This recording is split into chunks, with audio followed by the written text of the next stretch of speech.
The Dave Hooker Show. A presentation of Off the Hook Sports. Objective insight, expertise, top guests. Available on YouTube, Apple, Spotify, and the Off the Hook Sports app. Download now for free. Also available on offthehooksports.com. I compute and obey. Now to Dave Hooker. Ready. Here we go. All kinds of good things happening over the weekend for the Vols. We want to talk to you about that. Get on board now. We greatly appreciate that. Good morning to you, Travis, and the others that are on board. A lot to talk about with the orange and white game. Tennessee picks up a commitment as well. And so a lot going on. And Hendon Hooker's draft landing maybe coming a little bit more clear. I'm not sure. There's so much smoke screening that goes on in the NFL draft process. Good morning to you, Smoky Mountain Red. And good morning to you, Caleb Calhoun. How are you, sir? I'm doing good. How are you doing today, Dave? I'm well. I was out on the left coast last week, so thanks for filling in. Greatly appreciate that. And Tennessee hits it up in the orange and white game. I encourage you to go to offthehooksports.com. We have several articles, including Tennessee's newest commitment, that I want to get to as well. But first and foremost, let me get your initial thoughts on the orange and white game before we get to winners and losers, general takeaways, and it'll be brought to you by Craven Wings. But let me go ahead and start with today's tough question, and it's brought to you by Craven Wings. Craven Wings, they had their, I believe, second brunch over the weekend on Saturday. It's phenomenal. Always fresh, never frozen. Craven Wings has fantastic food. And I'm going to go with Jacob Warren. Go with the signature sauce, 87, just like him, and you're absolutely going to love it. Craven Wings, 3 locations, and you definitely need to check them out for fantastic food. More to tell you about Craven Wings coming up and some potential prop bets that are out there. So let's go ahead and get to that now. It's today's tough question. Take a side. Take a stand. The Dave Hooker Show. A presentation of offthehooksports.com. And it is brought to you by Craven Wings. Let me ask you, as I did on our Twitter account, Caleb Calhoun, who won the spring game? Brought to you by Craven Wings. Who won the spring game in your mind? Thoughts? I think it's pretty clear who won the spring game, and he won it by default, and it's Joe Milton. And the reason Joe Milton won the spring game is we saw that even though the potential is there, Nico Iamaleava has some things he's got to work on. He missed on a few throws. His decision-making was questionable at times. His pocket presence was incredible. I think that's the one thing that you should be happy about with the future is Nico's pocket presence is really good for a freshman. But he still has some things he has to develop on, and it really showed who is ahead of who in that offense. So I think by default on that, Joe Milton is the winner because, let's be honest, Gaston Moore is not going to be starting in the fall. I don't care that he had the best game of the 3 quarterbacks. Agreed. And I think a lot of what I've said over the past few weeks needs to be taken into context. I've said all along that I think that Nico Iamaleava will make a real run at this job, but that could be the end of September. That could be after struggles that Joe Milton might have. So I'm not surprised at all that Nico didn't come out and light it up, throw for 380 yards and 12 of 14 passing. I don't think you have to remember spring games and spring practices are orchestrated. So even if I am right in that I think Nico is further along than a lot of people, including Dennis Stott of CBS Sports, give him credit for, you're not going to go out and show that and create a potential quarterback controversy in your one open practice, Caleb. I think we can agree on that. Right, exactly. Particularly when he held out all of the key weapons. I mean, the top 4 receivers that are going to be in the rotation in the fall, Brew McCoy, Ramel Keaton, Squirrel White, and Dante Thornton, none of them played in this game. Jabari Small and Jalen Wright and Dylan Sampson didn't play in this game at running back. And everybody was talking about Cam Seldon and Deshaun Bishop making noise at the running back position. Guys, they were making noise because the fact that they played means that they're not going to play a lot in the fall, because it was very clear Heupel was holding out his biggest weapons, his biggest skill weapons in this game. No doubt. And who can blame him last year after what happened to Cedric Tillman? Now, I know that was during the season. It wasn't the offseason, but who can blame somebody for being a little bit conservative? I wrote a column about how Dylan Sampson was the story of a spring camp, and I still believe that some people didn't quite get the gist of that. I'm not talking about the spring game. Listen, the spring game is you've been to Broadway, Caleb. A spring game is a dress rehearsal that you get to kind of peek behind the curtain for just a little bit. Are they going to show you anything significant now that they're broadcast nationwide? Absolutely not. So I wasn't basing Dylan Sampson off what happened in the spring game. I will still say that I think he is one of the superstars, if not the superstar of spring camp from people I talked to. But there's no reason to go out there and get him roughed up, especially against a bunch of guys too that are probably going to be third string defensive players and second string defensive players. There's no need to show everything. There's no need to show your hand at this point, Caleb, in the whole process, no matter what position we're talking about. Yeah, and I wouldn't even go as far, having been in the pit orchestra of all of my high school musicals. There you go. I would not even go as far as to say it's even a dress rehearsal. Because I would say it's like when you're still working back in the band room and just going through the motions and figuring things out. Because it's not even a dress rehearsal, because in a dress rehearsal you're in full pads and you're going as if you're going at the full show. They're not treating a spring game like it's a game at all. You're treating it as, particularly if you're Josh Heupel, where you're like, I don't want to show anything to the public. No, and it's to the point with Josh Heupel that it's almost laughable. And I don't mean this in a bad way. It's almost laughable how protective he is of anything. And I had somebody that was talking about, I think I mentioned this to you, talking about going to the high school football clinic. And he's like, there was nothing there. Josh Heupel's just not going to show you anything. That's how he's wired. I don't know if Nick Saban's like that. I don't know if other successful coaches are like that. I know that Steve Spurrier, everything was open. He didn't care if you saw everything. He felt like that he was going to one-up you on game day. Josh Heupel is a very protective coach, so he's going to hold people out. He's not going to show people much in the spring game, which is why all along I didn't think they should charge $5 for the spring game, Caleb. Yeah, but I did agree with you that they shouldn't have charged $5, but if you can get 60,000 when you're charging $5, that's the equivalent of like having 90,000 for the A-Day game, which happened when Nick Saban was first at Alabama, I guess 15 years ago. That was incredible that they were able to pull that off. I give them a lot of credit. I'm kind of with you. It's weird that he likes to be so cagey, to me, only because we've talked about it before. He reminds me of Steve Spurrier in the sense that he has a system that's easy to figure out. And it's more, there's nothing you're catching people off guard with in the system. It's just hard to defend. It's just really, really, really hard to defend. And it's not, I don't understand why Heupel feels the need to be so cagey about it. I feel like pro style offenses would need to be more cagey about these situations because they have a more open playbook. Well, I think that from people I talk to, Josh Heupel and the coaching staff think they're way ahead of the curve. So if they think they're way ahead of the curve, they don't want to show anything. And you want to ride that out for 2-3 years, however long you can ride it out. Rebecca said, I felt like I'm not about to show all my shiny new toys. You're exactly right. It was all about that. It was good to see them throwing the ball around, though.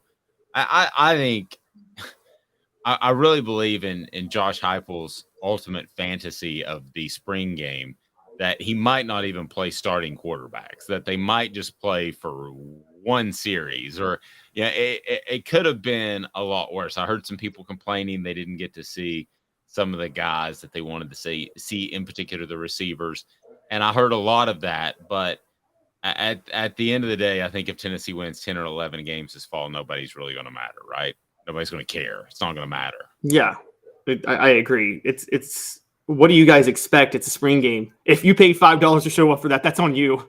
but I am old enough to remember when it was actually a spring game and they kind of kept score.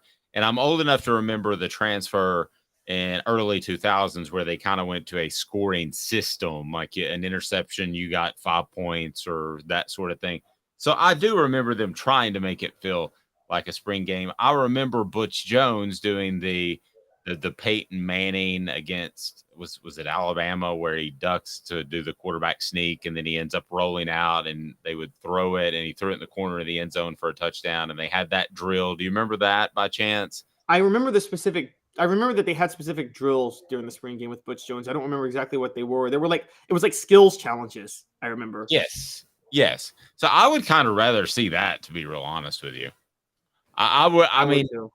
as opposed to a game, I felt like they were trying to force a square peg into a round hole on Saturday because they got a coach that doesn't want to show anything, yet they want to show their fans something.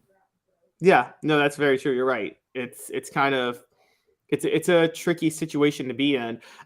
But the thing that when you say you don't want to show it, when you say that Josh Heupel's ahead of the curve by 3 years, is he ahead of the curve in the sense that it's not that he has an offense that no one has seen. It's that he has an offense that no one's figured out how to stop. Right. I think he thinks that. And I think that also, and let me give you a little bit of an insight without giving stuff away for those that are on board. Please hit that thumbs up button, the like button. I think they're going to do some different things if it's Joe Milton, if that's the guy, which I think it will be. I think that's the odds-on choice to start this season, no question. So I think they'll do some different things. I think they'll do, from what I'm told, some more Dylan Sampson stuff out of the backfield. That'll be extended running plays to get them more explosiveness. I think that Joe Milton is better on the over the middle passes, the little passes underneath. I think that he is going to do really well there, but does that take away your deep play ability? Well, you have to manufacture those points somehow. So I think one of the ways that Tennessee's going to be able to do that is going to be Dylan Sampson out of the backfield. Dylan Sampson perhaps playing even a 4 wide receiver role at times. I think that you're going to see Tennessee play more 4 wide than they have previously, which excludes a tight end like Princeton Fan or Jacob Warren. But I think they really like their wide receivers and what they have. The other thing is you could play Jacob Warren the exact same amount of snaps, and the rotation in which he would come out with Princeton Fant Caleb could be a 4 wide receiver set. So instead of rotating them equal series throughout, maybe one series is a 4 wide receiver set. The other series is Jacob Warren, who I think warrants playing time. I think there's all kinds of interesting things. I think you're going to see this offense go in a bit of a different direction a little bit. I mean, you'd have to be an aficionado to see that, but I think you're going to see it tweaked a little bit in what is essentially full year number 2. So what you're saying is that Josh Heupel's system is not a simplistic system. It actually is adaptable, and the playbook is pretty open, I guess would be the word. I think it is adaptable. I mean, I think that they can do some of that. I think it's adaptable. I don't think they're going to up and run pro style Bill Walsh, San Francisco 49ers in the 1980s. I don't think they're going to run I formation Jimmy Johnson in the early 90s. But, yeah, I think they can do some different things. Mr. Jones saying Heupel didn't want to put too much on tape at the spring game for teams like Clemson, our rivals, to have any game tape to study. I agree with that. I think it's more about opposition than it is about giving away anything new that Josh Heupel might have in his playbook. But I think it is very much about also showing that Joe Milton and Nico are competent quarterbacks, but not showing too much of what they could do. And like I said, I think Milton has a different skill set, Caleb, than Hendon Hooker. And I think they'll do things a little bit different with Joe Milton. But why would you show that to everybody in April? No, you're right. That's a good point. That's a very fair point. And we need to be clear on this. This is what makes Josh Heupel as a head coach who has a, I guess, cutting edge offensive system different from so many other coaches who stick to the same system. Rest in peace, Mike Leach. Great, founder of the air raid offense. But you and I both know Mike Leach had the same exact offense and stuck with it for 25 years. There was really nothing different about it at all. That's the big difference is between a Mike Leach and a Josh Heupel. And again, rest his soul. I don't mean this bad. Same thing with Hal Mumme, who Leach coached under at Kentucky. Mumme was not going to come out and do something vastly different than what he did with Tim Couch. It was going to be the same thing. And ultimately you see that his coaching trajectory kind of went up and then kind of went flat. And the reason is because he wasn't willing to do anything different. Portions of the program brought to you by AndyMasonRealEstate.com. AndyMasonRealEstate.com will save you thousands, if not tens of thousands. Man, AndyMasonRealEstate.com, 40 years of experience in the real estate field. They are phenomenal. AndyMasonRealEstate.com, best service, best prices in the biz. You cannot beat that. It was awesome. AndyMasonRealEstate.com. Again, AndyMasonRealEstate.com in the Knoxville area, your realtor. Hit that like button, the thumbs up button, because we greatly appreciate that as we bring more people into the program. And a lot going on as we will get to a Tennessee recap of recruiting. Caleb Giroux has been all on top of on offthehooksports.com. Tennessee does pick up a commitment, and he's pretty darn good. And then I'm gonna pick a little bit of a fight with a 247 writer that has Squirrel White as a top 10 rising star. I don't think he's top 10 rising star on his team for a couple of different reasons. But let's get to the final recap of spring practice, the biggest winners and losers of spring camp. I don't know that there's necessarily a loser, so to speak, other than maybe I'm nitpicking. I would say Brew McCoy. I think it was an opportunity for him to go out there and do more things. We are suddenly talking about a receiver, Caleb, that was considered a malcontent because he transferred 1, 2, 3 times, and has come into this season and has been limited in spring camp. He was limited in preseason camp last year because you didn't know if the NCAA was going to allow him to be eligible. Suddenly you're talking about a guy who's missed an awful lot of practice time, Caleb. We don't know exactly how much he may have missed in regular spring camp, but I wonder if Brew McCoy is going to be up and ready to go as a number 1 wide receiver in the fall. He had better be, because Tennessee might get great contributions from the slot position as they have and over the past couple of years, and they could do so again. But they need a guy that's at the very least a Ramel Keaton level last year that can keep people honest and not double down on the slot. Yeah, I'm not as worried with Brew McCoy. I actually disagree to it. I think McCoy was held out because of what happened with Cedric Tillman last year. And I don't think there's much of a learning curve at playing wide out in Heupel's system. I think it's pretty easy to pick up. And so I think there's no reason. I think the most important thing for your receivers, your wideouts specifically, is to keep them in shape. I think in the slot, you may have worked some guys this year because you didn't know who was going to be your slot guy, but you know that McCoy and Ramel Keaton are going to be your wideouts. I do think a wide receiver was the loser of this spring camp, but I don't think it was McCoy. I think it was Dante Thornton. And I think it was Dante Thornton because I think Squirrel White did not let go of that number 1 slot spot. And so I think that, look, I'm eating crow on that. I was so high on Dante Thornton coming to Tennessee. And I don't think, and what I had heard is that it wasn't so much of what he didn't do. It's that Squirrel White really never let go of the spot, that he was that good. So if there was a loser to me, it would be Dante Thornton. I think another loser, and these are based on who the winners were from spring camp, I would say Jalen Wright was a loser from spring practice, only because of what Dylan Sampson did. Why wouldn't you say Jabari Small instead of Jalen Wright? Because the Jalen Wright is the all-purpose back, and Dylan Sampson is an all-purpose back. They're not the 20, 25-yard they're not the 20 to 25 carries per game back. They're not the guy you go to when it's 3rd and 1 and you need a yard and everybody knows you're going to run the ball. Jabari Small is that guy. And Jabari Small is still going to be the feature back for Tennessee because he can be the workhorse back. So I think Dylan Sampson takes more carries away from Jalen Wright, not Jabari Small. I tend to agree. Do you want to hear something that sounds crazy? I'm ready. Okay.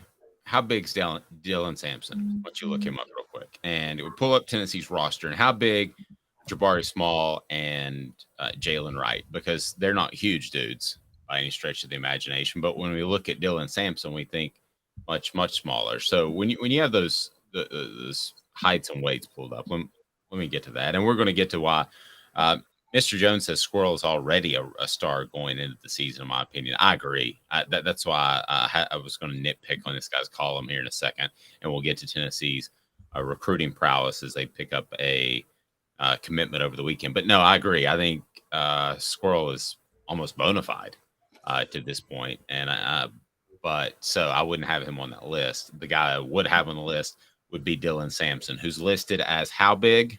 Dylan Sampson is 5'11", 190. Jabari Okay. Small is 5'11", 213. Jalen Wright is 5'11", 205. Okay. Do me a favor. I'm going to go way back in time. The Florida State running back, and he later went on Ward. What's his name? Ward. What was his first name? Well, I'm thinking I know Charlie Ward, the quarterback. I don't know the running back. No, though. the running back who went on to play for the Bucks along with Allstott. Warwick Dunn. Warwick Dunn. Okay. How big was Warwick Dunn? Warwick Dunn was 5'9". I'm trying to look at his size. Wow. 5'9", 187? I thought Warwick Dunn was bigger than that. Okay. So I'm just going to throw something out there that was said to me. All right. And this is insight that you don't get anywhere else, Tennessee fans. But this is something that was said to me. What if because Joe Milton is better at going over the middle, that it opens up some stuff on the flats, which really was very rarely open because Tennessee would attack that safety, and then the slot receiver would make you pay if you overplayed on the outside receiver. What if because of Joe Milton, they're throwing the ball over the middle a lot and the flats open up a little bit, and Dylan Sampson is not only your changeup back, this is just a what if, hasn't been decided. What if he's more of your go-to back because he can catch the ball out of the backfield? He can beat you horizontally, which is important to this offense, more so than when you had Hendon Hooker at quarterback. What if he's your main go-to guy? Is that outside the realm of possibility because of his size and skill set? Then we're definitely getting an Alvin Kamara situation with Dylan Sampson. And because Josh Dobbs didn't have the deepest ball, they couldn't go deep with him that often. And he went over the middle a lot more. And because of that, the flats were wide open with Kamara. And now Butch Jones, for some reason, decided, I think we could use Jalen Hurd in the flat more. But when Alvin Kamara was the better back in the flats. But yes, you're getting it out. You will get an Alvin Kamara then this year. You'll have that type of season. Tennessee with this group, and Joe Milton in particular, even if it's not Nico one day, but with this group, they're going to be fine getting the ball downfield. Do we agree on that? I mean, yeah, they're going to hit 1 of 5, right? And if you hit 1 of 3, then you're the number 1 offense in the nation, like last year. So if you hit 1 and 5, you're going to keep them honest. I'm not saying they're just going to completely forget the deep ball at all. I just wondered if this offense might be a little bit closer to the line of scrimmage and might throw more things within, let's say, a 20-yard intermediate throw as opposed to downfield. I'm talking about little tweaks at the end of the year, Caleb. I'm not talking about major overhauls, so we're on the same page. Here's what's going to happen with this offense. And this is what we've noticed in the Clemson game. And I think a lot of people are forgetting this about the Clemson game. It wasn't the same type of offense, not just from the over-the-middle perspective. It wasn't the same type of efficient offense you had with Hendon Hooker. There were lots of drives where Tennessee didn't do anything in that Clemson game. Remember, you're going to see it's going to be weird to watch because there's going to be a lot of drives where Tennessee doesn't score at all or doesn't do anything, and then there will be a few where they do what they need to do, and then you remember those few because it scores enough to win. But because here's the thing, Joe Milton, like you said, is going to miss on deep balls. Those are going to be drive killers, and he's going to miss on a lot more of those deep balls than Hendon Hooker did. And Hendon Hooker didn't hit on all of them. And so I will say this. It's funny. You brought up Anthony. You've brought up in the past, Anthony Richardson is that's the biggest thing for Joe Milton this year is Anthony Richardson's draft stock would help Milton. I think you're going to see Milton's draft stock will be much more of a product of Heupel's offense than it is him. And that's going to be the difference between him and Hooker. I think Hooker did things alone that actually helps his draft stock. I think Joe Milton, the offense itself will allow for him to score on just enough during the year where his draft stock will stay high. But I'm going to be honest, Tennessee's offense is going to be a lot less efficient this year per drive. Fair, but they might be able to run the ball every bit as well. And Darnell Wright's a big loss, but I think that this team is going to continue to develop in the running game. So efficient's kind of a funny word. I would lean more towards the thinking of that Tennessee's not going to be as explosive, and that's going to limit their efficiency underneath, because I think you're going to see safeties walk up a little bit more than they used to. Now, it's up to Joe Milton and Josh Heupel to burn those guys off the line, and then things open up underneath as they did last year. But at the end of the day, I maybe think higher of Dylan Sampson than some that are out there in the community. And I can tell you that a lot of people in Tennessee's football team think very, very highly of Dylan Sampson. So is this some sort of situation in which he could be the every down back? That's saying an awful lot. But could he be more than just the scat back type of guy? Yes, I think so. Go ahead and click on that thumbs up button. The like button helps us bring the program to more people. Just some insight from what I'm hearing. We've got a lot going on today. If you haven't subscribed yet, you have to do that, because we have How About Jacob Warren and Cooper Mays coming up today on our YouTube channel. So there you go. Weigh in. You can do it on the message board as well. It's today's tough question, brought to you by Craven Wings, and it's pretty simple. We can go all over the place. Who is the MVP of the orange and white game? We'll get to that and more. Tennessee with a big commitment. 2 minutes. Back with you with Caleb Calhoun. I'm Dave Hooker, offthehooksports.com. And Craving Wings South North Shore location, where we've heard people say that you can get the best wings in East Tennessee. Pero ¿quién es este? El número 87, Jacob Warren. I'll just do 6 on my sauce 87, please. Imposible, señorita. Dale 6 más. Look at these wings. Perfectas, deliciosas, fantásticas. Man, I don't know what you're saying, but it sounds awesome. How do you say fresh, never frozen in Spanish? Frescas, nunca congeladas. Make your way to Craving Wings and get you 6 más. But what was funny about Cadis, we were a full continuum of care at that time. We had detox, we had inpatient, we had outpatient. So we were doing a lot of the things that we do now. But now we just do them so much better. It's really a simple program, but we're complicated people. I am what I am, and now I got to do something about it. You can take your life back. Call Cadis today. Got cataracts? We can fix that. Never miss another moment. With a little help from Doctors Campbell, Cunningham, Taylor, and Hahn at cctis.com. Do you want to own the more that owns every job? Then get to Vassey Lawn and Garden in Cleveland and get you a Toro. I'm David Vassey, here to talk to you about Toro. With a Toro Zero Turn, you'll get more out of every minute and you'll reach the finish line faster. At Vassey's, we like to say, no matter if you're mowing 3 acres a week or 11 lawns a day, homeowners and business owners alike find confidence in equipment they can trust from top to bottom. Vassey Lawn and Garden, Highway 60 North in Cleveland. Man alive, it's worth the drive. Our family has been creating jewelry since 1986, each piece unique with a story all its own. I'm Rick Terry with Rick Terry Jewelry Designs. I'm a jeweler, and I want to be your jeweler. We're grateful that you chose us to be Knoxville's best jeweler. My family and staff look forward to serving you. So please come see us. Kingston Pike and Campbell Station Road in the heart of Farragut, and downtown on Gay Street, right next to the Tennessee Theater. A college football tradition like no other. Yes, sirree, boys and girls. Or a guy that just won't leave. Wow, that is sad. The Dave Hooker Show. YouTube, Apple, Spotify, and the free Off the Hook Sports app. A presentation of Off the Hook Sports. Back to Dave Hooker. All right, so meetings and getting all kinds of crazy error messages. Caleb, can you still hear me? Yeah, no, you came in and out for a second, but you're better now. I don't know Okay, what happened. all right, that was scary. See, you even say LA, and so I was in LA for a couple of business meetings last week, and I just want to say this to you and everybody that's listening: just don't change. Do not change. I love Tennessee. I love East Tennessee. Do not change. That's it.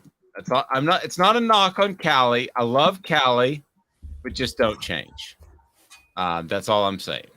That means you too, Caleb. Even though you're not in East Tennessee at this very moment, I consider you an East Tennessean, or at least a Tennessean, since you grew up in Memphis.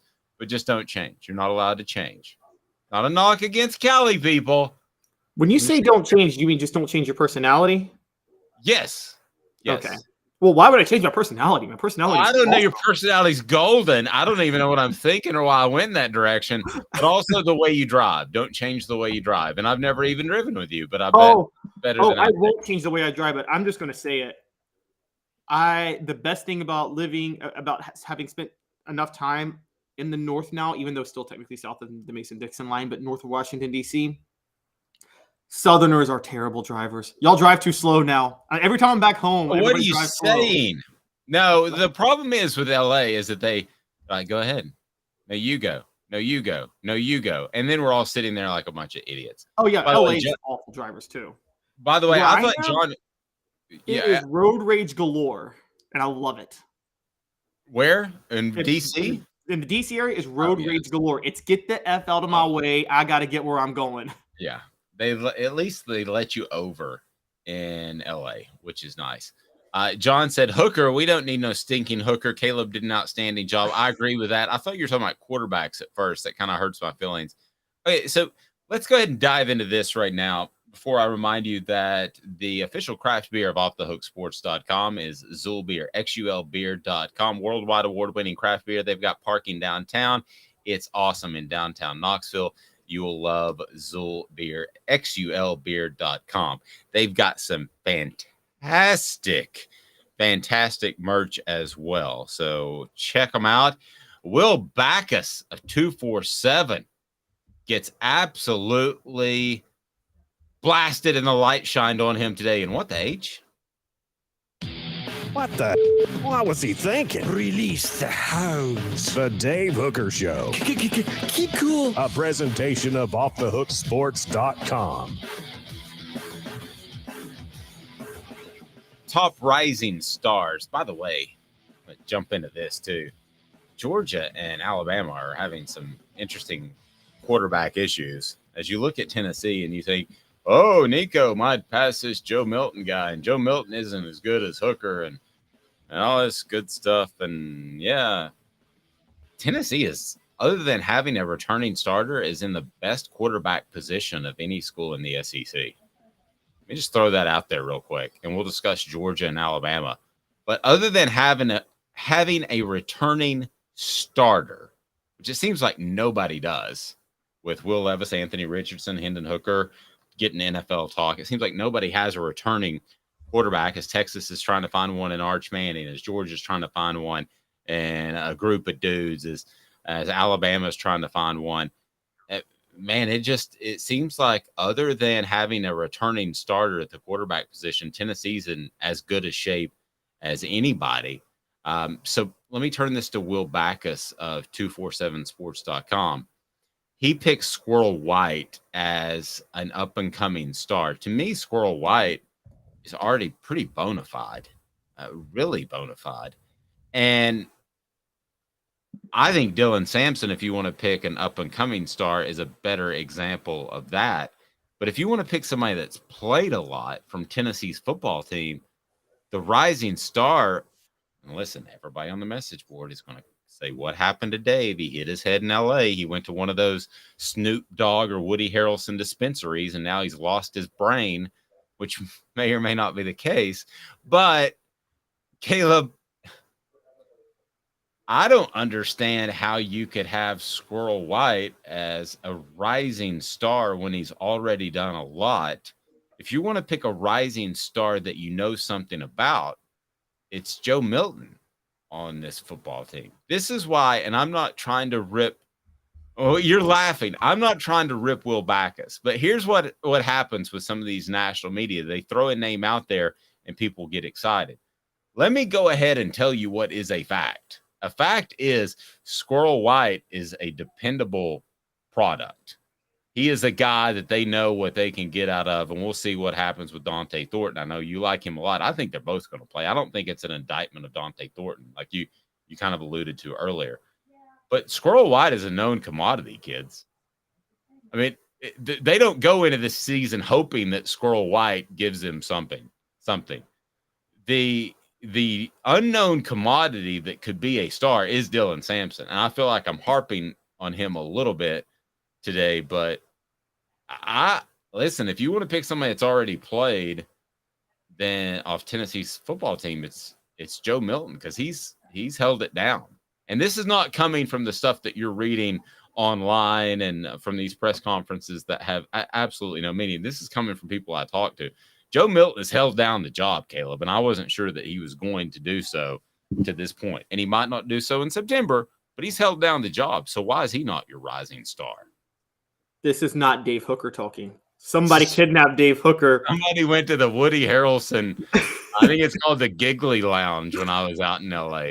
The Woody Harrelson Giggly Lounge. Who kidnapped you, took your hair, and made polyjuice potion to turn into you and come back to East Tennessee to do this radio show? And what is their ultimate goal? Because Dave and the Joe Milton hate of the past 2 months is now saying Joe Milton is the breakout star. Yeah. Well, I mean, if you're going to pick, here's my problem with Backus, and I love Backus, okay? I'm not ripping you, buddy, and we may have him on tomorrow. Here's my problem. If you're picking a guy that's already played, it's not Squirrel White. That's not your breakout star. Last year, technically, though. Yeah, but I mean, if Jalen Hyatt's not having the year of all years, Squirrel White plays more, right? But isn't that the point, though? Like, because Jalen Hyatt's gone, Squirrel White then could have the year of all years this year. Maybe that's what he's banking on. Now, I'm with you. I don't think he will, because the offense is different this year than it was last year. There's not going to be but if anybody, the deep ball threat is still going to come from the slot, and it's still going to be Squirrel White. But okay, so let's turn this into, is Squirrel White a known commodity? Yes, I believe he is. So we'll go ahead, and that will be the header of this video. Is Squirrel White a known commodity? And I'll let Caleb write it because he's better at the SEO stuff. But he's a known commodity. Mr. Jones says no one expected T. Martin to replace Manning and go to win the national championship game in '98. Maybe Joe can be the T. Martin to Hooker's Peyton Manning. See?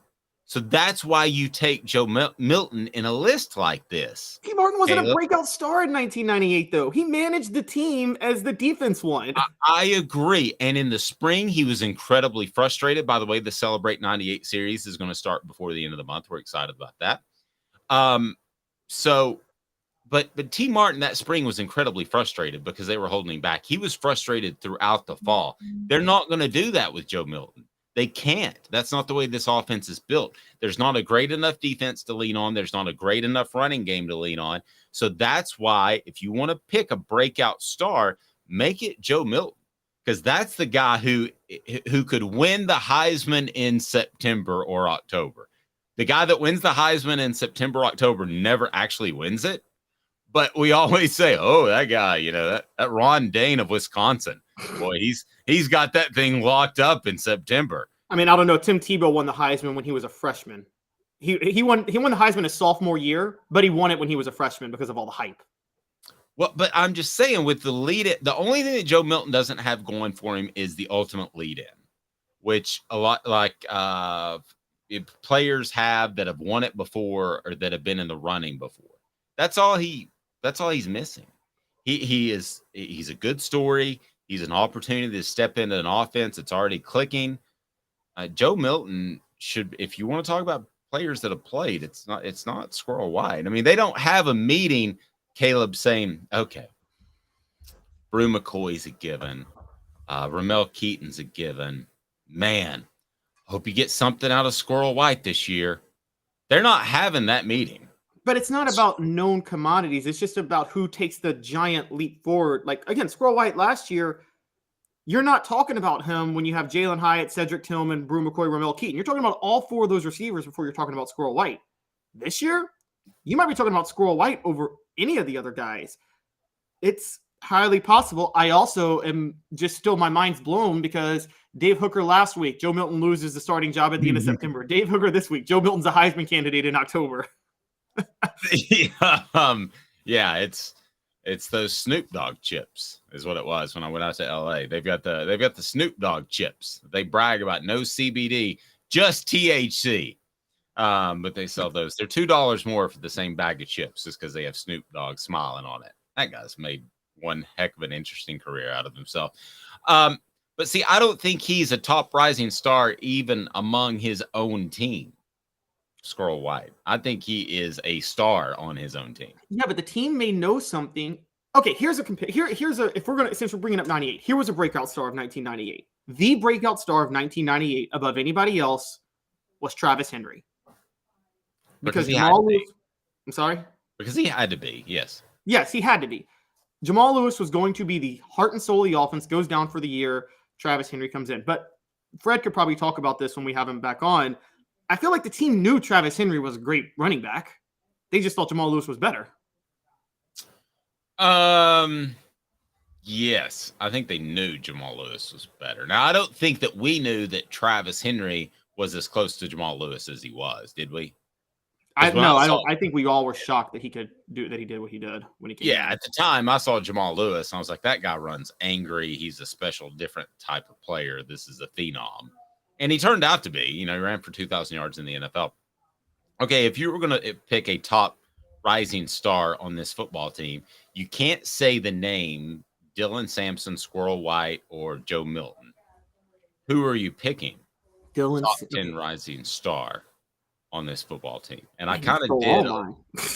I kind of did a little spin on you there because I've got one that I think's really good, but I kind of played a little mind game with you there. I'm going to see if you follow it. So you can't pick those three. You can't pick Dylan, Joe, and you can't pick Squirrel White. So how about the message board? Who wants to weigh in right now? Travis is still blown away that I'm on the Joe Milton bandwagon. I am. Dave needs a vacation to clear the fog. That's right. And no, I didn't go to eat the Snoop Dogg chips. But Travis says Nico is crying somewhere right now. He's not. All right. So you pick somebody that, and yes, I said Milton and Heisman in the same sense. He'll be in the Heisman conversation if he has the type of spring that keeps Nico on the bench. He had the type of spring that kept Nico on the bench. Well, I mean, the top of fall, excuse me. Mr. says Nathan Leacock may be a sneaky pick for rising star under the radar. That's the type of guy that I'm talking to. We know this team better than the National Riders. No offense to this 247 guy. We know this team better than they do. So I'm going to give you mine. Keenan Pili is the guy who will be the breakout star this year that nobody is talking about right now as of April. Wait a minute.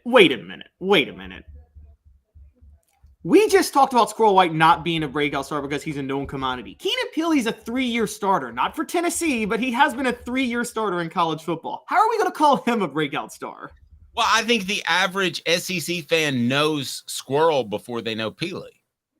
So that's why, to me, he's a breakout star. Now, if we're having this show for our BYU fans, our fans out in Utah, then certainly Keenan Pili is a known commodity, but we're not. We're having that show in the South. So I believe that he will be the guy that at the end of October, no offense to David Pollock, but people like David Pollock are saying, well, man, we weren't talking about this Keenan Pili guy much a couple of months ago, but I think he is going to be a really good player.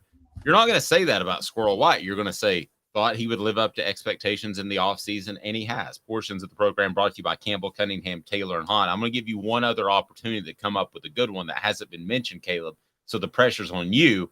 Campbell, Cunningham, Taylor, and Hahn. Look at me. I have no contacts. I have no glasses, and I can tell you that being around the water, that was really awesome in LA last week, not to have to worry about contacts and glasses. Campbell, Cunningham, Taylor, and Hahn, they're local, and they will handle all of your vision needs, whether it's the regular eye appointment checkup with their vision centers, or you need LASIK like I got, or you can also have the cataract surgery. It is fantastic. Mr. Jones goes with Tyler Barron. Travis says that Peely and Beasley going to be thunder and lightning. That's part of my other point. I think Peely, is the guy that is in the middle that you don't have to worry about. You know he's always there, so it frees up Beasley. So I think when we're having this conversation in 4 months from now, Caleb, we're talking about the impact that Peely has had on a football team that is going to be more far-reaching than a Squirrel White or even a Dylan Sampson, my guy, can have this season. I think Peely can have a wide-ranging effect on this defense. So I am on the defensive side. You were so disgusted by the Peely pick because he's been a 3-year starter. I can tell it really bugs you. I don't know if I like that or I don't like that. I want Caleb to be happy, but it's kind of fun to poke the bear every once in a while too. Well, I am with you on the defensive side, but I'm somebody else. And I'm going in the range that Mr. Jones is, but somebody different, because Tyler Barron is not a breakout star. He's a known commodity.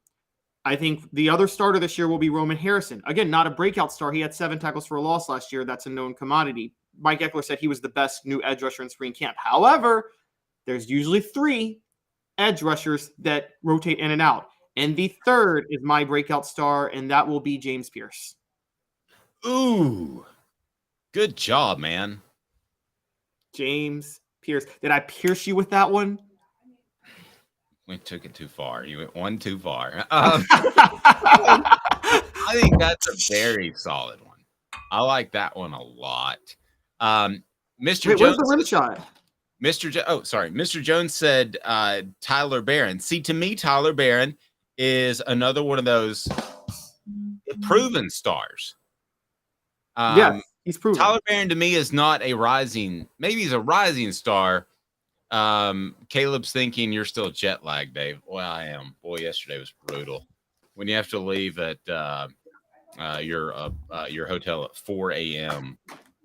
Yeah, I'm probably still struggling a little bit. There was a lot of sleep yesterday. Okay, so I'm going to go with Keelan Pilley, and you're going with now James Pierce. Okay, I like that. Shandavion Bradley is another one, Mr. Jones. Now, see, that's a good one. That's one coming out of left field. The guys that the national people aren't aware of. Another good one, J. Mac Volunteer. Great job, buddy. Arian Carter. Oh, Arian Carter's a great one. We both dropped the ball on him. Yes, that's a great one. I've heard a lot of good things about him in the spring. And who sang the song Mr. Jones? What band was that? Does anybody remember? Mr. Jones, the guy had the big dreadlocks. And because I've got a new Counting Crows. Yes, the Counting Crows. Yeah, that's terrible. David Hobbs said, Mr. Jones says David Hobbs. That would be a great example. We're all on edge rushers to a certain degree. Yeah, is he ready as a true freshman? So Mr. Jones says Counting Crows. Okay, so let me ask you this question because I've been wanting to do this. You have to punch them or punch it. Okay, so you either have to punch the band or punch the ticket that you're going, but you have to pay for the ticket. So I'm guessing the Counting Crows would be around $200 or $300 or so. So you either have to sit through a concert, spend your $200 or $300 and watch the concert, or you can punch them right in the face, and you have to pay. Me too. It's not close. For the record, yeah, these concert tickets are going to get more and more out of whack because this Ticketmaster Live Nation merger that happened in 2010, it needs to be broken up. That was a blatant antitrust violation. Can we start that though as punch them or punch it? So you have to punch them and face the repercussions, legal repercussions, or you punch the ticket, but you have to buy the ticket. Let's do this. Let's do it for coaches and offenses and players. Would you rather pay to see the offense live or just punch the coach who runs the offense right in the face? There's something to that. I like it, but I'm going to have to go Counting Crows, punch them. Punch them or punch it. So you either punch them or punch the ticket, face the legal repercussions, or you can punch the ticket, but you have to buy it. There you go. Travis says Hank Jr. at Thompson Bowling Arena was just $89. Amen to that, brother. Well, I mean, that's probably cheaper than the average age of a Hank Jr. fan. Sorry. That number's lower than the age of a Not Hank Hank Jr. fan. Senior, not Hank Senior, but you go the Hank Jr. route. I still think it's lower than the age of a Hank Jr. See, my generation and younger, the millennials and the Gen Zers, actually would prefer Hank Sr. because there's this new hipster thing on, like in the older artist. So yeah. I will go with Hank Jr. I will go with Hank Jr. But Travis, I will say that I went to see him in Atlanta one time. He didn't play a single former hit. Played all of his new stuff, and I didn't know any of it, and it was awful. That's what Lil Wayne does in concert. Yeah. All right. So punch him or punch it. All right. So who else? Now we're leaving off a couple of guys, and Deshaun Bishop and Cameron Selden. No, total waste. They're not going to play this year. I tend to agree with that. Yeah, I thought there was something to them trying out at running back. No, they were just this was just to keep the other running backs fresh and not play them that much. That's all that was. Which that's not unusual in spring camp. That happens an awful lot. So again, let's get your thoughts on the rising star. As Will Backus has Squirrel White a top 10 rising star. So what the H? Because to me, he is already a bona fide producer. Does he turn into a star? Perhaps. All right. So you had the list. I'm having trouble having the list come up with the other guys that are in the rising stars for players to watch. Now, a couple of things I wanted to point out as we look around the SEC. Should Georgia fans be worried? Yes. I mean, I don't think Carson Beck has grabbed onto that job based off Kirby Smart's comments, and he could be playing it close to the vest. And should Alabama fans be worried? Well, I don't know if I'm trying to connect the dots and reaching a little bit, but I know Paul Feinbaum has said don't be surprised if Alabama looks in the transfer portal for a quarterback. That's clearly not where you want to be. So all of Tennessee's rivals are desperate, by the way, because Florida is a total disaster right now, too. Florida's a disaster. Let's go ahead and dive into that. Florida's a disaster. Kentucky is going to be a disaster, as I think the Blue Falcon, Mel Kiper, and the Dynamite, who is, I can't remember his name, who is the other recruiting, the NFL draft guy they have. Todd McShay. Yeah, they're going at it over the weekend. I heard some of that while I was on the plane. And so the Will Levis debate can go on, but I think we would all agree that Will Levis and Kentucky would be better if he were back another year. At least Kentucky. I don't agree. You don't think he'd be better to even come back? Kentucky would be better, wouldn't they? I think Kentucky runs it. They are a defensive-oriented team, and Mark Stoops has been creative enough to put guys in at quarterback and just run with his defense. I think Will Levis, putting the offense. Last year, he actually chose to build the offense for the first time ever around his quarterback, or build the team around his quarterback, and I think it was to disastrous results because Will Levis is not that good. I'm going to say that straight up. Will Levis is not that good. He threw in a receiver at quarterback a couple of years ago and got 10 wins. Lynn Bowden, I think was his name. I think Kentucky is actually going to be better defensively this year, and that's what Mark Stoops prefers. Okay, so let's dive into this for a moment. The rising stars that will potentially be there. I want to address the quarterbacks as well, and I want to address what quarterback situation is the most dire of Tennessee's upcoming opponents in 2024 or 2023 and their rivals. But first, let's look at this rising stars. If you can pull that up, players to watch entering the 2023 season. And I'll give you my thoughts on a thumbs up, thumbs down over whether or not I think they are a rising star. Now, I like I did with Tennessee's players, I'm going to be fair to all of you all. And please hit the like button, the thumbs up button. We greatly appreciate that. And if you haven't subscribed, do so, because the Celebrate 98 series will be off and running before the end of the month. And we're super excited about that. So let's start with the players that, if you can, Caleb, that are rising stars. I'm going to give you my thumbs up or thumbs down. All right. First of all, how do you want me to do this? Because he listed 23. Do you want me to just go to the top 10? Let's go to the top 10 or so, or through Squirrel. Where is Squirrel on this list? Squirrel's at number 7. Okay, Squirrel should not be on this list because, in my opinion, he is already a proven commodity. So I'm kind of being the wet blanket on this. Sorry about that. back us. All right, I'll count down from 10 then. But David says, "Welcome back, Dave. Thank you. I appreciate it. The left coast is something to behold." All right, go ahead. All right, so number 10, defensive lineman Johnny Newton for Illinois is considered a breakout star, but he was also considered an All-American across many services in 2022. So it's a big thumbs down. Let's move on. Okay. Mikael Williams, Georgia. Mikael Williams, what do you think? Rising star? Yes, because Nolan Smith is gone, and Nolan Smith already had a season-ending injury. But I think Mikael Williams is now firmly entrenched into this, so I could see Mikael Williams be in this defense. Yeah, rising star. I think he's a star. And you almost feel like you have to pick a Georgia defender as a rising star each and every year, right? Yeah, you do. Okay. All right. What do we got? Who's number 3 on this list? Again, I'm counting down from 10 to 1. Sorry. Sorry. Go ahead. But this one again, this throws me off. He's saying Kelvin Banks of Texas. Kelvin Banks was Big 12 Offensive Freshman of the Year. He's an offensive lineman. How do you be a rising star if you were Offensive Freshman of the Year? I don't know. You're the one who likes this list. So what else we got? I didn't say I like this list. I just defended Squirrel White. You said I love this list. We got to do this. I did not. I love the list as much as I love Derek Dooley. Nice. All right. Who else we got on the list besides? All right. So Squirrel White was at 7. Number 6 is Peter Woods at Clemson, and he's a true freshman. So that's kind of just taking a shot in the dark. Okay. Again, I don't understand why Squirrel White's on this list. He's already played. Okay. So true freshman. All right. Who else we got? Okay. Another edge rusher, Dason McCullough, an edge rusher for Oklahoma. And look, Brent Venables is a defensive coordinator, but Oklahoma had a horrible pass rush last year. So I think any edge rusher would be an upgrade over what they had last year.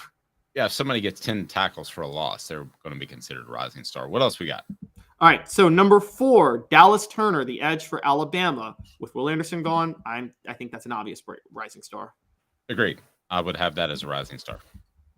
Number 3, Mason Smith, defensive lineman for LSU. He was freshman All-SEC in 2021 and then tore his ACL last year. That's a rising star to me because you're coming off an injury, so I can roll with that one. I agree, and LSU is my breakout team. Don't even get me started. I'm very, very, very high on them. And the more we're talking this sidebar, the more we're talking about the issues with other SEC teams, the higher I am on LSU. Man, because they actually have. Sorry? Man, you do have some sort of weird fascination with LSU. Wind chimes give me the chills, Dave. Don't do that. Me as a harp. All right, who else is a rising star? Nicholas Singleton, running back at Penn State. And again, 1,000-yard rusher last year. How's that a rising star? I don't know. This is your beloved list. And number 1, here's a big one. This is going to be the one that we could probably talk about the most, but Kyle McCord, the quarterback at Ohio State. I'm not going to pretend to know. I mean, I know about Alabama and Georgia in that they don't have an entrenched guy who's just going to naturally step in, probably back. I don't know who it's going to be at Alabama. If he is the naturally entrenched starter, then I'll say rising star. But I don't know that. I'm not going to pretend to know that Ohio State is the rising star that is just waiting for a quarterback to step in with C.J. Stroud gone. So if he's done his research, I'll give him that. Who else we got? That was it. That was the top 10. All right. That was the top 10 right there. Then in there. I mean, that was not apropos. You have no idea, Caleb, where this show's going now without the pressures of day-to-day spring practice and football season pressing down upon us. We're going to take shots at a bunch of SEC schools, including Tennessee, and have fans come and hate on us. That's what we're going to do. Well, yeah, but we're going to have all kinds of interesting sound effects, including the hut, hut, hut. You remember from Tecmo Bowl, or is that before your time? Oh, gosh. I know. I know Tecmo Bowl. Yes. That's the one where Bo Jackson was unstoppable, right? Yes. And he had hut, hut, hut, and he'd say it real fast. Remember? Mm-hmm. So we gotta work that in there. All right. So rising star on Tennessee's football team. If we're taking out Dylan Sampson and we're taking out Squirrel White, I mean, I think it is Dylan Sampson, but if we went another direction, You would go James Pierce. I would go Keenan Pilley. So Tennessee picks up a big. Yeah, I'm still laughing at Keenan Pilley. I'm just giving you hell for that forever. Why is that a bad one? Rising star. Starter like last 2 years, and somehow it's going to be a rising star. In the SEC, that is a different sort of thing. David says I'm on top of my sound effects game. Thank you. You know, Kevin Durant got traded to Phoenix this year. He could be a rising newcomer for Phoenix. He could be. Portions of the program brought to you by Craft Treats. Use the promo code Off the Hook. The promo code Off the Hook and get 20% off. CraftTreats.com. They have the chill pills that have the CBD within the chill pills that will help with your pets' digestive issues, anxiety issues, also arthritis. Helps with my pet a ton. Go to CraftTreats.com and use the promo code chill. Use the promo code Off the Hook for the chill pills. You get 20% off. Any other product, 20% off as well. The promo code Off the Hook. Again, Off the Hook. Go to crafttreats.com. Tennessee's newest commitment and why it is so significant. It's a big one. And the Vols suddenly are pounding on the top 5 classes in the upcoming recruiting cycle. That's strong as well. Remind you that you can always vote in our today's tough question, brought to you by Craven Wings. Never frozen, always fresh, absolutely fantastic. And if you want to get on board there, be sure and do so. Who is the standout of the spring game? You can do so on Twitter or the message board right here. 2 minutes and talk some Tennessee Cruton after this with Caleb Calhoun. I'm Dave Hooker. I know you like the heat. You got to try my signature sauce 87. Dude, you know I love you and I love to try your wing sauce. But when it comes to wings, I need them really hot. I hit 105 on the radar gun. I need to be pretty spicy. Yeah, I know that, man. Look, if sauce 87 isn't enough for you, I guess you can try the Holy Moses or the Grim Reaper. Now we're talking.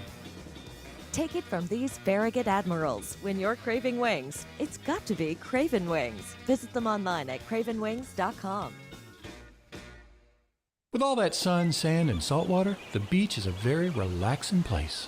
Unless you wear contacts. Ow! Open your eyes to the best the beach has to offer with LASIK vision correction from Campbell Cunningham Laser Center. Hi, Mike Davis here with City Heating and Air, reminding you to always dare to compare. Our team provides quality local heating and air service, installation, and maintenance across East Tennessee. We use only the best equipment like American Standard heating and air conditioning for your residential, new construction, or commercial needs. Honesty, dependability, and customer satisfaction have been the cornerstones of our business since 1961. City Heat and Air. Dare to compare. Before Cadis, I was really heavy into the drug culture. I was selling drugs. I was just constantly in pain. I was missing like a good support system in my life. Cadis has given me everything that I need in order to successfully have a wonderful recovery, in order to have a life that I didn't even know was possible. And it's not just about me anymore, and I love that. I absolutely love it. You can take your life back. Call Cadis today.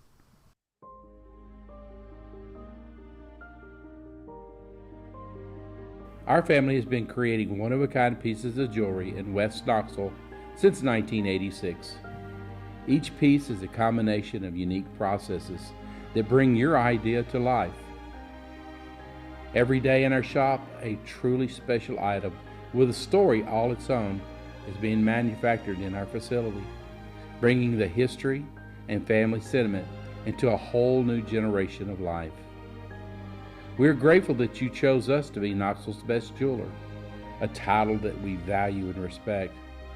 Because to me, being a jeweler and owning a jewelry store are not the same thing.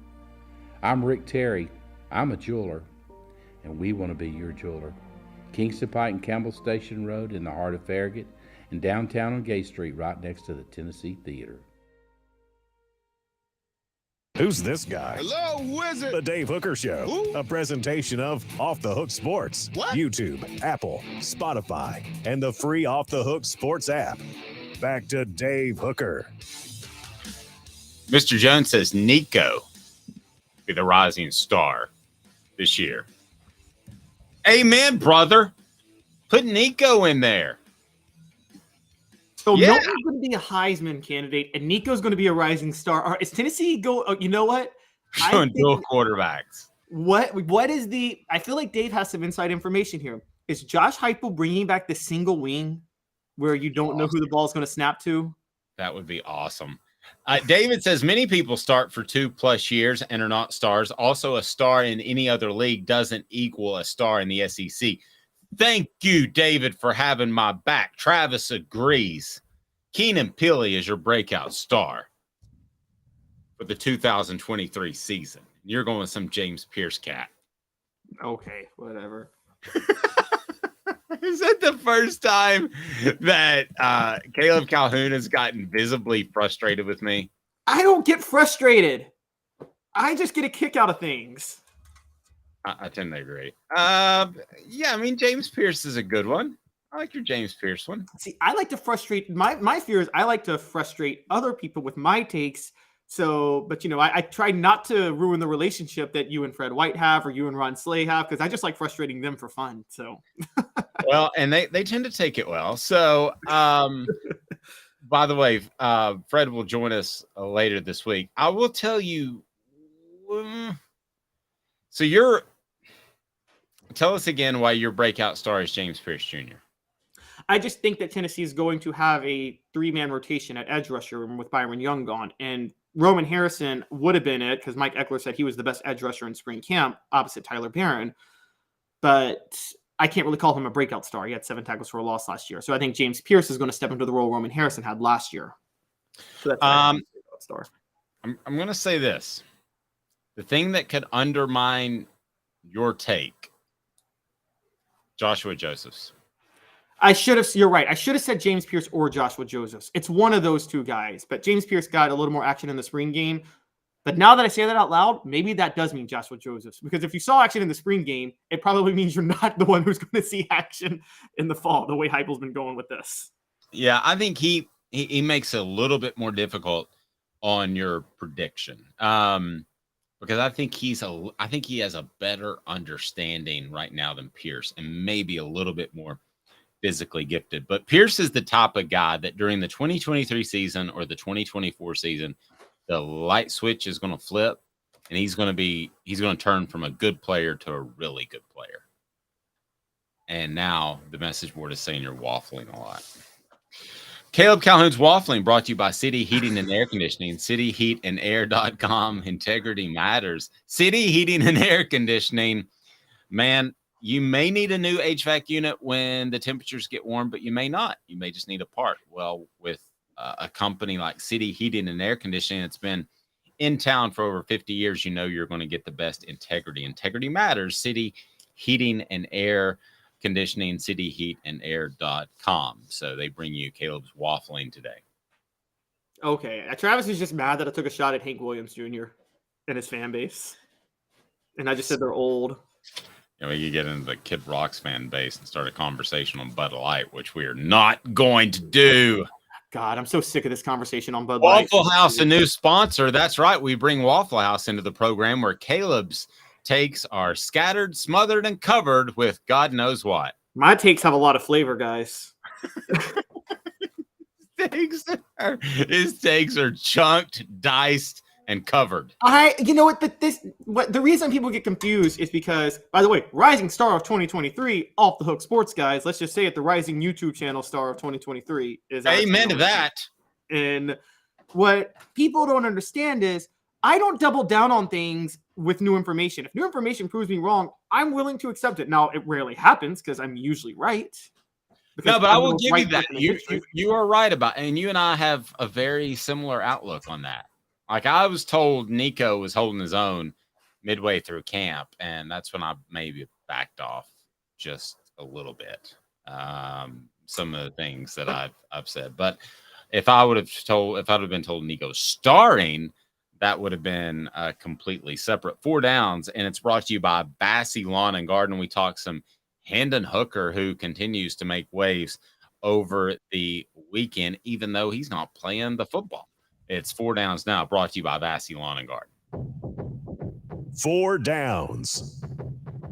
4 questions. 4 answers. The Dave Hooker Show. 4 Downs. A presentation of offthehooksports.com. Vassy Lawn and Garden, Man Alive, it's worth the drive. They've got the industrial mowers. They have the commercial mowers, residential as well in Cleveland. Easy to get to from Knoxville, Nashville, or Chattanooga. Vassy Lawn and Garden, Man Alive. It is worth the drive. You will love it. So I'm going to blow 4 downs kind of out of the water, if you don't mind. And we're going to go extra downs. What are Hendon Hooker's best landing spots? So this is purely from Hendon Hooker's standpoint, not from a content standpoint, not from a team standpoint, but where do you feel like he would best land and best make the biggest impact? Let's start with the team that I think everybody wants him and our listening audience to go to, and that's the Tennessee Titans. Would you give that a thumbs up, thumbs down on essentially what is first down? Caleb Calhoun, would that be a good landing spot? I am a Titans fan, but they are undergoing a massive transition now, and I don't know what the future holds, so I'm going to thumbs down that. If this were 2 years ago, I would. If they were sticking with the same philosophy they had 2 years ago, I'd say thumbs up. But it's hard for me to figure out what they're trying to do long term, so I'm thumbs downing it now. I would have to go thumbs down as well. The Houston Texans. Thumbs down. One of the most incompetent organizations in the history of professional sports. I go thumbs down as well. Indianapolis Colts. I'm going to go thumbs down because they just haven't stuck with any sort of stability the last 3 years. So I can't thumbs up them. I agree. And I'm going to go thumbs down too, because you take out a guy named Peyton Manning, and what has their history been like? Andrew Luck should have been a Hall of Famer. They sent him on suicide. Well, they put him on suicide watch, though, as Stephen A. Smith would say, because they couldn't get him. They could not put an offensive line around him, forced him into early retirement. What we really found out was Peyton Manning was masking a lot of flaws on that offensive line for years. Well, I think he was masking a lot of flaws in that organization. Oh, I agree. I don't even think look, I've said this, and people, hot take, ready. I would not put Reggie Wayne and Marvin Harrison in the Hall of Fame, even though they're going, because I think they were complete products of Peyton. They would have been average guys if it wasn't for Peyton throwing them the ball. I think they got really lucky drafting Peyton, and I think they almost drafted Ryan Leaf. I think it's that bad of an organization, but they got really lucky with Peyton, and he saved them. The Carolina, so I'm going to go thumbs down. That would be a bad fit. Carolina Panthers, thumbs up, thumbs down. Thumbs down. They're starting over, so they're going to try to find a QB that they start immediately. And I don't think Hooker is a guy that can start immediately. I think he needs to sit for a year. I would think they would have the mindset to sit him. But if you're right. With Frank Reich, maybe, but has the game passed Frank Reich by? Well, and Frank Reich typically likes big quarterbacks. Yeah. And, Hooker's in the 6'2", 6'3" range. Excuse me, but he's not in the 6'5" range. So let me throw a couple of others at you. This was on the list, but the New York Jets, who are supposed to land Aaron Rodgers, I think that would actually be a good fit, Caleb, because he would be able to sit behind Aaron Rodgers. But on the flip side, is Aaron Rodgers going to help you at all, or is he just going to try to get his 2 years up? I'm a major thumbs up on this. Who cares if Aaron Rodgers is going to try to help you? The Jets can help you. I mean, Brett Favre didn't help Aaron Rodgers at all, and the Packers helped him. So I don't think the starting quarterback has to help you. You have to help yourself, and you can learn from the starting quarterback, and the Jets can help him. No, I think the Jets is a great situation for Hendon Hooker to go to. Okay, so fourth down is the final 4 choices: Falcons, Bucks, Commanders, Raiders. Which would Hendon Hooker be the best fit in? I'd say the Falcons, because I think Arthur Smith in that style of coaching. He's still in Atlanta. He's still the head coach in Atlanta, right? Is who? I'm sorry. I'm sorry. I believe he's still Atlanta's head coach. Yes, I think that system works well for Hendon Hooker. So I actually think Falcons would be the best. You never want to play for Washington if you're a quarterback. You can't watch it. It's impossible to handle. It's impossible to handle the amount of adoration you get if you have a little bit of success in Washington. It's impossible to keep it a level head. Ask RG3. Yeah, I don't know that any of these that we mentioned just leap off the page and excite me. other than the Titans, which I think would be a good fit if they took the right direction, which you referred to. Josh McDaniels, who you have at the Raiders, if Hendon Hooker landed at the Raiders, I think that would be a good thing for him. I don't think he's a guy who's going to get into trouble that a lot of me included at 22 years old, probably would have gotten in trouble if I lived in Las Vegas as my first job. But I don't think Hendon Hooker is going to have that issue being older and being a really balanced young man. And I don't think he's going to have issues there. So I think actually I would take out of that group the Raiders because of the coaching you could potentially get there. And Josh McDaniels, who, for those that don't know, was a longtime coach of the Patriots and was there for a lot of their success.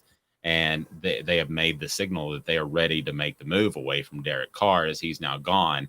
So there's a clean break there, too, as a backdrop. Out of that group, if you had to pick one, who would you pick, Caleb? Because I'd go the Raiders. I wouldn't go to the Raiders, and I'll tell you why. Josh McDaniels, in the Patriots system, you know this, there's a lot of receiver option routes that are more intermediate passing game, and that's Hooker's weakness. I mean, there's not going to be a lot of vertical shots you take in that. That's very true.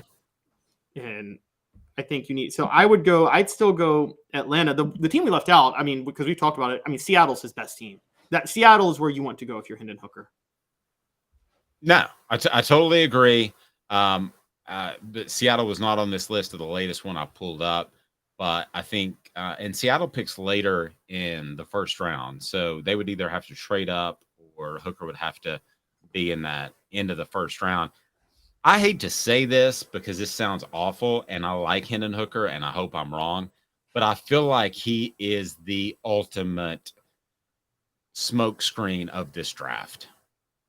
I feel like he is being used as, hey, might creep up into the first 10 picks. Hey, might creep up into the first 5 picks to try to get somebody to move up. I feel like he is the ultimate smokescreen of this draft and will end up going into the first round early second, despite all the optimism about going higher. Oh, I agree. I think that was because it came nothing. It came out of nowhere, if you remember, that you had Mel Kiper and everybody saying, we don't believe in Hendon Hooker. We have all these issues. And that was right after the combine. And then like a week later, with nothing else to show, with no new material whatsoever, all of a sudden Hendon Hooker's draft stock is rising through the roof. That doesn't make sense. The timing is way off. And I think that you're right. Teams are trying to overvalue his stock, hoping someone bites. But look, I'm just going to be honest. Right now, Hendon Hooker is he's tied for my second choice behind Bryce Young, and I'm not so sure I wouldn't take him above CJ Stroud if you're asking me quarterbacks for the NFL. It's easily above Will Levis and Anthony Richardson. Those will be 2 giant busts in the NFL. I agree. I've no debate amongst any of that, and I think that Hooker there's not a safe pick on the board, and that includes Bryce Young because of his size. But I think Hendon Hooker is one of the safest picks because you're hoping that Anthony Richardson turns from a workout star to a player. You're hoping that Will Levis isn't as cocky as he'd come across. So Will Levis has no intangibles, and he's not that good. Yeah, and I think that, honestly, if you looked at this group and you looked at them with an objective eye, I think the safest pick is actually, as crazy as it sounds, Hendon Hooker, other than Bryce Young. To me, Bryce Young has a question mark of his size, but he's just such a playmaker. I think it's him and kind of everybody else. However, that being said, I think Hendon Hooker has very few questions about his ability, which doesn't happen a lot for a guy who could float to the beginning of the second round. So Tennessee, if you haven't checked it out yet, go to offthehooksports.com. They pick up a commitment, a 3-star safety, Idris Farouk. Your thoughts on him and how I'm pronouncing his name? Would you judge that as good, bad, not so great? Dave, what are you doing? I think you did it as good as you could. I think this is still, Josh Heupel is going all in on defensive backs until he can shore up what happened last year. That's so very clear. He's already got Shamar Arno committed for 2025, cornerback. This is a big deal because Tennessee's losing Jalen McCullough after this year. So I think this is again, throwing things at the wall, see what sticks with defensive back. That's what Josh Heupel's doing. When you were off last week, Dave, I brought a little bit of a history lesson. What Josh Heupel's doing with defensive backs is what FDR did during the Great Depression, which is the New Deal. What a lot of people don't know is most of the New Deal programs was FDR throwing stuff at the wall to see what would work. He didn't actually know what was going to work or not work during that time period. And Social Security was just thrown at the wall, like, let's try this. and so that's basically what Josh Heupel is doing at defensive back. He's throwing stuff at the wall, see who he can find. Nope, I would agree with that. Let me tell you a little bit more about Farouk, a 3-star safety who committed to Tennessee over Arkansas, Colorado, Ole Miss, Wisconsin, and Penn State. He visited over the weekend, and he ranks as the number 561 player nationally, number 47 safety, and the number 17 player from Maryland, attends St. Francis Academy in Baltimore. What does that tell you about Tennessee recruiting? It tells me that Tennessee is still willing to be in reach mode, try to get a guy early who other schools haven't identified, and then hold on to him. But the simple fact is, nowadays, with players getting paid in the transfer portal, you don't necessarily have to hold on to him. Let's say, this guy is 6 foot tall, 180 pounds, and he shows up to his first game in the fall, and he's 6 foot tall, 165 pounds, and he hasn't hit the weight room. Nowadays, you can just cut bait with him, and it doesn't hurt your recruiting reputation at all. No, that's true. That's a very good point. And I want to call some people, like Tennessee right now is number 7 in recruiting. Don't get too excited about that. We don't know how it's going to end up in 2024. I still think they're going to have a great class, but you've talked about how the recruiting calendar's moved up, Dave. The truth of the matter is, though, still, even though the calendar's moved up, the elite players, they ain't commit until June at least. The bulk of the elite players aren't going to commit till June. So Alabama has, over the past 5-6 years, has had moments where they're not even in the top 25 in April, and then they're number 1 in June. So, So right now, Tennessee would be 7th overall, which would be it'd be 3rd in the SEC behind Georgia, who's number 1, LSU, who's number 2. So rounding out that top 10, Ohio State in at number 3, Ohio State in at number 2, Michigan number 3, LSU, as I mentioned, number 4, Notre Dame at number 5, Florida State number 6, Tennessee now number 7 with 9 commits, Penn State at number 8, Florida number 9, and Oregon at number 10. The one that deserves a shout out that I get accused of ripping a lot, kudos to South Carolina, who's in at the 11th position and has 6 4-star commitments. So major kudos to them. To be knocking up against the top 10 is pretty significant. I think ultimately South Carolina, though, will be judged in how they compete this season. Their prospects are getting on board early, but what happens if they have shortcomings on their coaching staff, which I believe they do, then do some of these guys bolt in October? We'll see. This is solely based on 2 4-stars they got because they beat Tennessee last year, Cam Pringle and Mazeo Bennett. And you're right. Those 2 could easily transfer midway through this upcoming year. And which, by the way, I want to bring this up. Speaking of transfers, Dave, I wanted to know your thoughts because we'll probably have transfer portal news over the next 2 weeks. I say don't read anything into this portal window. Players transferring into this portal window are players who are transferring because they weren't good enough to win a starting job in spring practice where they were at. Agree, but let me ask you this question. What if Tennessee takes a quarterback in this transfer portal? It's funny, Josh Ward and I talked about that last week, and you could see them taking like a veteran quarterback to have another option in case Joe Milton gets hurt. And I don't think that's a problem, but what I'm saying is don't expect any transfer they pick up in this window to be a starter. Yeah, I don't think that when you look in this window, if Tennessee takes a quarterback that you're upset or concerned about Joe Milton, but it would be curious to me if they took one. At the very least, wouldn't you want 3 scholarship quarterbacks headed into the season? Is Gaston Moore or Navy Schuler your answer if something were to happen to? Oh, you absolutely need 3 scholarship quarterbacks. I mean, to be fair, though, throughout most of Fulmer's tenure, he only operated with 2 scholarship quarterbacks, didn't he? Yeah, the goal was always to have 3. but he rarely did because somebody's going to transfer even before the transfer portal rules were so loose. This has always been my thought on if you're a championship contender. Listen, if you're Butch Jones and this is the mid 2000s and you want to win 9 games, then you better make darn sure that you have 3 scholarship quarterbacks, right? Because what happens if you lose 2? Then you at least want to make a run for that 8-9 wins. But if you're Tennessee and you're thinking championship level, Caleb, if they were to lose for whatever reason, Joe Milton and Nico, they're not winning the championship. Yeah, that's the end of that conversation. I agree. It's look, right now they may not win one if Nico starts this year. He's still got a lot of work to do. So if they lose Joe, they're not winning a championship. And I'm still pretty high on they're just not winning a championship this year, guys. But I will say, and we'll talk about this later in the week, the SEC East is more in play than we thought. Yes, and we're going to talk about it tomorrow because Georgia's quarterback situation is not exactly coming into focus as I thought it would. So we'll see about that. But also Alabama's quarterback focus now may be on a transfer. And if so, what does that mean for Nick Saban's dynasty? Paul Feinbaum alluded to that earlier today, that they could be looking for a quarterback in the transfer portal, which I don't think is good news. Click that like button. The thumbs up button helps us. We'll be with you tomorrow at 10 o'clock Eastern each and every weekday. And we got some Jacob Warren and Cooper Mays coming up. So a lot on the program. If you haven't subscribed yet, you have to do that. Subscribe right now. He's Caleb Calhoun.